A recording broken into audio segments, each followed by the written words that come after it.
தென்னை மரங்களுக்கு கல்லுப்பு கொடுக்கறதுனால மகசூல் அதிகரிக்குமா அப்படின்னா கண்டிப்பா கிடையாதுங்க. இன்னைக்கு வரைக்கும் எந்த ஒரு ஆவணமுமே கிடையாது கல்லுப்பு கொடுத்து எனக்கு தென்னையில மகசூல் அதிகரிச்சது அப்படின்னா.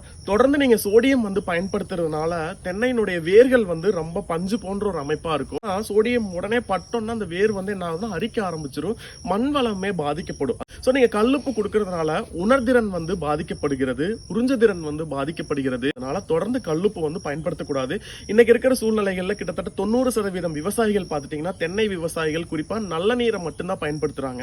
போய் நீங்க கல்லுப்பை கொண்டு போய் சாயில் அப்ளிகேஷன் மூலமா கொடுக்கறப்ப எவ்வளவு பெரிய பாதிப்பு உங்களோட தென்னைக்கு வரும். அதனால அது வீரியொட்டு ரகமா இருக்கட்டும், நாட்டு ரகமா இருக்கட்டும், கல்லுப்பு போடுறத தயவு செய்து விவசாயிகள் நீங்க அவாய்ட் பண்ணிக்கங்க. நல்ல தண்ணி விட்டாலுமே உறிஞ்சு திறன் பாதிக்கப்பட்டு உணர்திறன் பாதிக்கப்பட்டுச்சுன்னா என்ன ஆகும்? தண்ணி அப்படியே தான் இருக்கும், மரம் ஸ்டண்டட் ஆகிரும். அதே மாதிரி தொடர்ந்து கல்லுப்பு நீங்க கொடுத்துட்டே இருந்தீங்கன்னா நீங்க கொடுக்கக்கூடிய உரங்கள் எல்லாமே எடுத்துக்காது. தென்னை விவசாயியான நீங்கள் எல்லாருமே கல்லுப்பு தயவு செய்து ஒரு டைம் கூட இல்ல, எப்பவுமே தென்னை மரத்துக்கு பக்கத்தாடியே கொண்டு போகாதீங்க.